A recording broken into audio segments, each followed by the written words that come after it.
दोस्तों, मोदी और शाह का बुरा वक्त चल रहा है और ये बात मैं इसलिए कह रहा हूं क्योंकि मोदी और शाह को, गुजरात लॉबी को लग रहा था कि ये जो जेनजी का आंदोलन है ये धीरे धीरे खत्म हो जाएगा। लेकिन आज कॉकरोच जनता पार्टी ने अहम मीटिंग के बाद ऐलान किया कि जो मूवमेंट है, ये जो आंदोलन है, ये बंद नहीं होगा, जारी रहेगा। अब मोदी जी के चाणक्य अमित शाह के लिए ये बुरी खबर है, बल्कि मैं कहूंगा कि अमित शाह के लिए आज दो बुरी खबरें। पहली खबर जो औरंगाबाद महाराष्ट्र से आ रही, जहां कॉकरोच पार्टी की अहम मीटिंग चल रही है, वहां पर दीपके ने कहा कि नहीं साहब, पॉलिटिकल पार्टी हम नहीं बनाएंगे, हम तो ये मूवमेंट ही करेंगे, हम तो ये आंदोलन ही करेंगे और इसको और आगे ले जाएंगे। और दूसरी खबर दिल्ली से आ रही है, जहां राहुल गांधी के घर पर आज शाम कुछ बच्चे मिले, खासकर वो बच्चे, वो बेटियां जिन्होंने 20 जुलाई के आंदोलन में पैलेट गन झेली या फिर अमित शाह की पुलिस की लाठीचार्ज झेली या कुछ के साथ और भी बुरा बर्ताव हुआ। और इन बच्चों ने कहा कि जो पैलेट गन या लाठियां इन पर चली, इसका हिसाब और जवाब अमित शाह से चाहिए। ऐसी country, to be very honest, जिन लोगों को मेरी सुरक्षा करनी चाहिए, उस दिन मैं उन्हीं लोगों से पिट रही हूँ। They are young people who are standing here in front of India's press. But Amit Shah and the Prime Minister don't have the courage to stand here. अब अमित शाह से लाठी और गोली का हिसाब बच्चे मांग रहे हैं। राहुल गांधी कह रहे हैं कि इस्तीफा दें अमित शाह, संसद चल नहीं पा रही, अमित शाह जा नहीं रहे। लेकिन दोस्तों, इससे भी जो बड़ा डेवलपमेंट है वो महाराष्ट्र में हो रहा है। अभिजीत दीपके जहाँ रहते हैं उनका घर, और वहाँ पर देश के जेनजी के नेता इकट्ठे हैं, बच्चे इकट्ठे हैं, युवा, और इनकी आज मीटिंग हुई। और इस मीटिंग में इन्होंने, बच्चों ने तय किया, हालांकि 2 दिन की मीटिंग है, पहले दिन आज ये तय हुआ, एक बात बड़ी क्लियर हो गई कि हम राजनीतिक पार्टी नहीं बनाएंगे। भले ही कॉकरोच जनता पार्टी में पार्टी लिखा हुआ है, हम पार्टी नहीं बनाएंगे। बच्चों का कहना था कि आज देश में किसी राजनीतिक पार्टी पर भरोसा नहीं किया जा सकता। जो नेता हैं ये भरोसे लायक नहीं, इनकी कोई क्रेडिबिलिटी नहीं। सुनिए बच्चे क्या कह रहे हैं नेताओं के बारे में। पॉलिटिकल पार्टी जो मुझे आज लगता है कि आज जो पॉलिटिकल सिस्टम का जो सिचुएशन है वो बहुत ही खराब है। सुबह लोग किसी को चुनते हैं, शाम को किसी और की सरकार बन जाती है। सुबह एमएलए एमपी वो एक पार्टी का चुनते हैं, शाम तक वो किसी और पार्टी में होता है, और जब वो ना हो तो वो डिलीट हो जाते हैं, और अगर वो भी ना हो तो क्या हो जाता है, अपना जितना भी पार्टियां है उसको तोड़ा जाता है, ईडी सीबीआई भेजकर। तो ऐसे सिचुएशन में जनता जो है वो त्रस्त हो चुकी है इन सारी चीजों से। और अभिजीत दीपके ने साफ किया, जो कॉकरोच जनता पार्टी के संस्थापक हैं, उन्होंने कहा कि हम राजनीतिक पार्टी नहीं बनाएंगे, लेकिन ये जो मूवमेंट है, ये जो पब्लिक मूवमेंट है, ये जो जन आंदोलन है, यही हमारी जान है और इस आंदोलन को हम जारी रखेंगे। हम झारखंड में जो बच्चे प्रोटेस्ट कर रहे हैं वहां भी जाएंगे, हम देश की जो बच्चों की समस्याएं उनके साथ खड़े हैं, यानी हम आंदोलन नहीं छोड़ेंगे। यानी जिस बात से मोदी को डर लगता है 20 जुलाई के आंदोलन से, उस आंदोलन को, उस मूवमेंट को कॉकरोच जनता पार्टी देश की जेनजी और आगे बढ़ाएगी। अब जैसे हमें पूरे देश भर से समर्थन मिला था, ये जो आंदोलन हुआ था वो बस जंतर मंतर तक सीमित नहीं रहा था, वो पूरे देश भर में हुआ था। पूरे देश भर के लोगों ने हमें समर्थन दिया था अपना। तो उसके चलते अब हम देश भर में कैसे अपना संगठन बढ़ा सकते हैं, हर राज्य में कैसे अपना संगठन बना सकते हैं, उसके ऊपर चर्चा करेंगे और उसके ऊपर हम देखेंगे कि किस तरह आगे बढ़ाया जा सकता है। दोस्तों, जेनजी के बच्चों के इस फैसले पर भी गच्चा खा गई गुजरात लॉबी।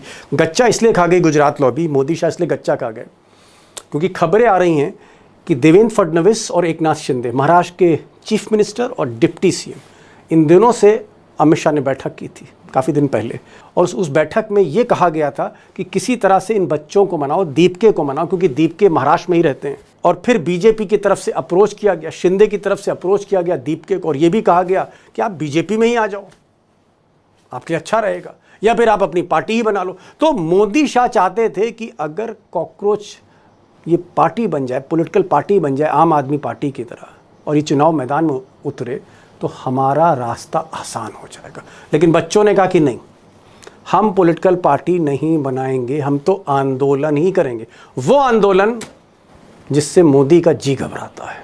अब दोस्तों, एक छोटा सा आंदोलन हुआ था जिसको खुद कॉकरोच पार्टी ट्रेलर कहती है 20 जुलाई को, उसी से जो है मोदी शाह घबराए हुए हैं, उनका आफत का दौर शुरू हो गया है। अगर बड़ा आंदोलन होगा तो सोचिए फिर क्या होगा। और दूसरी तरफ अमित शाह जो हैं, आज भी बच्चों ने कहा कि आप हमें हिसाब दीजिए, आप जवाब दीजिए। राहुल गांधी, सारा विपक्ष जो है वो संसद चलने नहीं दे रहा है।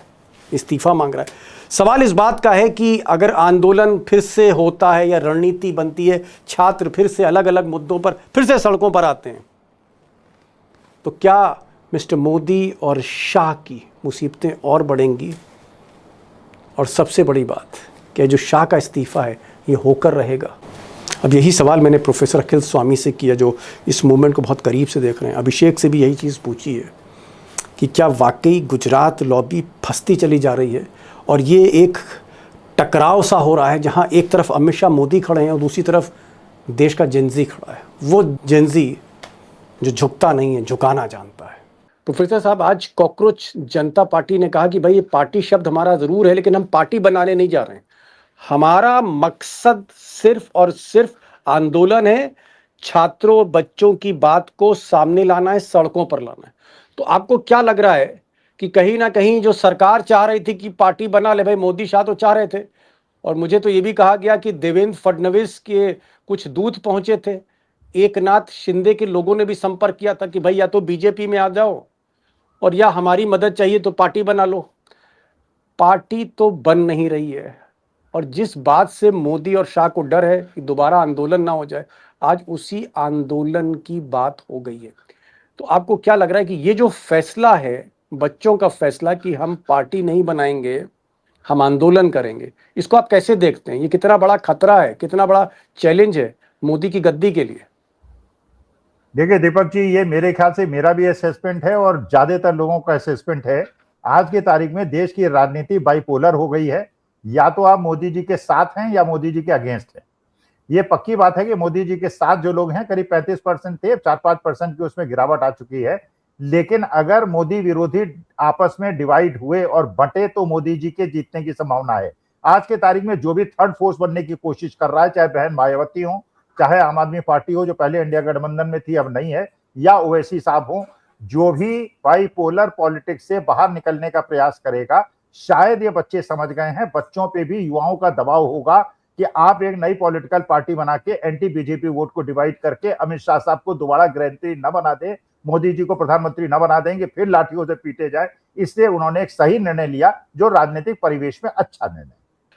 क्या आपका मानना है कि अगर ये पॉलिटिकल पार्टी बना लेते, बच्चे बना लेते, और नाम तो कॉकरोच जनता पार्टी ही है, अगर ये पार्टी बन जाती तो क्या मोदी को फायदा होता इससे? दीपक जी, बहुत ज्यादा फायदा होता, क्योंकि जो युवा है और बहुत सारे उनके परिवारजन जो कि इन बच्चों के साथ थे, वो सारे के सारे इस नई पार्टी के साथ हो जाते, anti establishment, anti BJP vote बढ़ जाते और बीजेपी को फायदा हो जाता, जो शायद वो कोशिश कर रहे थे। तो ये अच्छा निर्णय हुआ।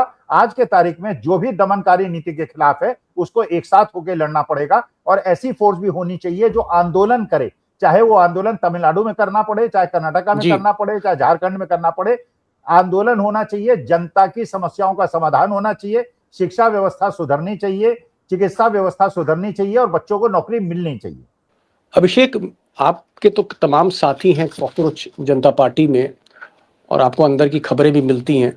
अगर ये आंदोलन करने जा रहे हैं तो क्या आपको लगता है कि जो एक डर था सरकार को कि आंदोलन ना करें, दोबारा आंदोलन ना हो, सरकार ये चाह रही थी, तो क्या कहीं ना कहीं अभी भी गुंजाइश है एक दूसरा आंदोलन होने की, आपको लग रही है? झारखंड में आंदोलन शुरू ही हो गया है, और आंदोलन बंद कहाँ हुआ है दीपक जी? आप जहां देखिए, मतलब आज की तारीख में सबसे वायरल अगर सोशल मीडिया पोस्ट कोई है पिछले 2-3 हफ्तों से, तो वो बच्चियों का जो, जिसको सोशल मीडिया से हटवाने की बात हो रही है, वो 56 इंच वाला जो बच्चे गाना गा रहे हैं और वो कुछ पैरोडी बना के कर रहे हैं। ये बाल नरेंद्र जी, हाँ, राजीव गोस्वामी की तस्वीर टाइप तस्वीर वो हो गई है आंदोलन की। और इसी से साफ जाहिर होता है कि आंदोलन अभी खत्म नहीं हुआ है, ये तो सिर्फ ट्रेलर था। ये ट्रेलर था जो आपने जंतर मंतर पर पूरे देश के कस्बे कस्बे में 2000, 5000, 20000, 25000 के भीड़ को सड़क पर उतरते हुए देखा। ये सिर्फ एक ट्रेलर था। खत्म मान लेना, ये मैं नहीं मानता कि आंदोलन खत्म हो गया है। ये हार्दिक पटेल का आंदोलन नहीं है भाई। प्रोफेसर साहब कह रहे हैं ये तो अभी ट्रेलर है, अभिषेक जी बता रहे हैं कि ये तो ट्रेलर है, तो जब पिक्चर आएगी तो फिर अमित शाह का क्या होगा? प्रोफेसर साहब, पिक्चर आएगी तो फिर क्या होगा गुजरात लॉबी का? देखिए, आंदोलन तो दीपक जी जारी रहने चाहिए पूरे हिंदुस्तान में, जहां भी बच्चों के साथ अन्याय हो, जहां भी रोजगार की बात ना हो, जहां भी शिक्षा व्यवस्था में सुधार की बात ना हो, आंदोलन चलने चाहिए। और आंदोलन का मतलब ही लोकतंत्र की आन बान शान होता है। अमित शाह साहब का अगर मान लीजिए त्यागपत्र नहीं होता या नहीं निकाले जाते, भाई धर्मेंद्र प्रधान ने पेपर लीक थोड़ी किया था। पहले कह रहे थे कि धर्मेंद्र प्रधान इस्तीफा नहीं देंगे, फिर इस्तीफा लेना पड़ा। तो अमित शाह साहब और धर्मेंद्र प्रधान में क्या डिफरेंस है भाई? इनके यहाँ तो ज्यादा बल्कि क्रूएलिटी हुई है, ज्यादा दमन हुआ है, तो इनका भी इस्तीफा। लेकिन मैं तो व्यक्तिगत रूप से मानता हूं, मेरे बच्चों को न्याय मिलना चाहिए, उनको रोजगार मिलना चाहिए, उनको अच्छी शिक्षा व्यवस्था मिलनी चाहिए, आरएसएस का कब्जा छूटना चाहिए और गरीब बच्चों को पढ़ने का अधिकार मिलना चाहिए। और बड़े बड़े हमारे मेंबर पार्लियामेंट और मंत्री के बच्चे जो आईसीसी के चेयरमैन बने हुए हैं और विदेश में जाके पढ़ रहे हैं, उनको हिंदुस्तानी स्कूल में पढ़ने देना चाहिए और गरीब बच्चों को बिल्कुल विशेषाधिकार मिलना चाहिए, उन्हें उस शिक्षा का माध्यम मिलना चाहिए। मैं आंदोलन के साथ हूँ। आप कह रहे हैं कि भाई इनके बच्चे जो है आईसीसी के चेयरमैन हो गए, आप कह रहे हैं अमित शाह का जो बेटा जय शाह वो अरे भाई स्वामी साहब वो तो चुनाव लड़ता है भाई, क्रिकेट संघ का चुनाव होता है। वो कह रहा है कि हम कोई किसी की सिफारिश पे थोड़ी बने अमित शाह की। जय शाह का कहना है भाई हम तो चुनाव जीत कर बने आईसीसी के चेयरमैन। चलिए दीपक जी, बहुत गुणवान व्यक्ति हैं जय साहब, एक बार उनको यहाँ बिठा लीजिए इसी डिबेट में, मुझे बिठा लीजिए उनके साथ। आप भी क्रिकेट का उनका ज्ञान देख लीजिए, अंग्रेजी में भी प्रश्न पूछ लीजिएगा और हिंदी में भी प्रश्न पूछ लीजिएगा, एक बार बुलाइए तो। अरे यार उनका ज्ञान तो देख लें, इलेक्शन कैसे लड़े जाते हैं, पता है कैसे इलेक्शन। जितने भी बड़े पॉलिटिशियंस के बच्चे हैं वो सारे स्टेट क्रिकेट एसोसिएशन के प्रेसिडेंट बने हुए, चाहे हिमाचल प्रदेश हो, चाहे मध्य प्रदेश हो, चाहे राजस्थान हो, चाहे बिहार हो। तो ये राजनीतिक लोग जो ये कलाबाजियां करते हैं न करें, मेरे बच्चों को, मेरी युवा पीढ़ी को नौकरी दें और उनकी शिक्षा व्यवस्था को सुधारें, वरना बच्चों का हर आंदोलन के साथ प्रोफेसर अखिल स्वामी खड़ा है। चलिए अच्छा प्रोफेसर साहब खड़े। अभिषेक एक चीज बताइए, आज राहुल गांधी ने एक प्रेस कॉन्फ्रेंस करी और इस प्रेस कॉन्फ्रेंस में बच्चों को बुलाया, बेटियों को बुलाया, और उसमें से एक बेटी वो थी जिसके साथ बहुत अभद्रता पुलिस ने करी लाठी के साथ। उसने भी कहा कि मेरे साथ ऐसा क्यों हुआ है, क्यों मुझे जो है कमर के नीचे हम पर जो है वार किया गया और इसका मुझे हिसाब चाहिए, बेटी कह रही है। दूसरी बेटी कह रही है कि पैलेट गन चली मेरे बगल से, यहाँ से निकली और मुझे इसका हिसाब चाहिए।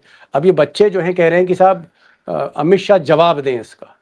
क्या आपको लगता है कि वाकई ये जो बच्चे हैं जो खुलकर अब बोलने लगे हैं, प्रेस कॉन्फ्रेंस कर रहे हैं, राहुल गांधी के घर जा रहे हैं, मिल रहे हैं और ये कह रहे हैं साहब अमित शाह जो है वो आके जवाब दे, आपको लगता है कि अमित शाह जवाब देंगे? मैं इसलिए पूछ रहा हूँ आपसे क्योंकि तकरीबन 9 दिन हो गए हैं अमित शाह इस सवाल से कतरा रहे हैं, सदन जा नहीं रहे और अभी तक मुझे लगता नहीं है कि अमित शाह इस पर जवाब देंगे। आपको क्या लग रहा है कि क्या अमित शाह इस पर जवाब देंगे या ये जो मॉनसून सत्र है अमित शाह के जवाब के बिना खत्म हो जाएगा? ये बिल्कुल आपने जो आखिरी लाइन कही है मुझे तो यही सत्य लगता है कि मानसून सत्र अमित शाह के जवाब के बिना ही खत्म हो जाएगा। बहुत होगा तो गृह राज्य मंत्री नित्यानंद राय से, बहुत हो हल्ला हुआ तो उनसे एक जवाब दिलवा दिया जाएगा, लेकिन अमित शाह जवाब देने आएंगे ऐसा मुझे नहीं लगता है। और इसलिए भी नहीं लगता है क्योंकि हरकत किसकी तरफ से हुई है? दिल्ली पुलिस की तरफ से हुई है। दिल्ली पुलिस किसके अधीन काम करती है? अमित शाह साहब के अधीन काम करती है। तो जवाब देंगे आखिर तो वो देंगे क्या? वो यही जवाब देंगे क्या कि वो पैलेट गन नहीं चली थी, वो तो किसी ने ऐसे ही खिलौने वाली गन चला दी थी? जवाब तो उन्हें पैलेट गन पर देना है, जवाब तो उन्हें अभद्रता पर देना है, और जवाब जिस ढंग से मिसमैनेजमेंट हुआ और मिसकैलकुलेशन हुआ आंदोलन को लेकर के उस पर देना है। तो आखिर उस पर उनके पास जवाब क्या है कि वो देंगे? ठीक, ये सवाल। आखिरी सवाल प्रोफेसर साहब आपसे करो, क्या आपको लगता है कि बच्चों ने मना कर दिया पॉलिटिकल पार्टी नहीं बनाएंगे, वो आंदोलन करेंगे, और बेटियों ने आज प्रेस कॉन्फ्रेंस करी, बच्चियों ने जिनको पैलेट गन लगी है या जिनको बहुत मारा पीटा गया, अभद्रता हुई, उन बच्चों का, उसमें अपर कास्ट की भी एक लड़की, उसने कहा मैं अपना नाम बताना चाह रही हूँ कि मेरा नाम मुस्कान है, मैं मुसलमान नहीं हूँ, मैं शर्मा हूँ और मेरे साथ इस तरह से किया गया है। क्या आपको लग रहा है कि जो बच्चे हैं जो जाति और धर्म से भी काफ़ी ऊपर उठ चुके हैं और ये अमित शाह का अब इस्तीफा चाहते हैं, जवाब चाहते हैं, क्या ये जो टकराव आपको दिख रहा है ये अमित शाह वर्सेस जनजी हो रहा है? भी देखिए, अमित शाह साहब ने जो गलती की है और शासन ने जो गलती की है, पुलिस ने जो गलती की है, उसका दंड तो इनको भुगतना पड़ेगा, जवाब तो इनको देना पड़ेगा। अगर जवाब नहीं देना है तो मंत्री पद से इस्तीफा दे दीजिए और किसी दूसरे को, या सरकार ही इस्तीफा दे दे, नए इलेक्शन हो, क्योंकि ये जो बच्चों के ऊपर अत्याचार हुआ इसका जवाब तो हम मांगेंगे।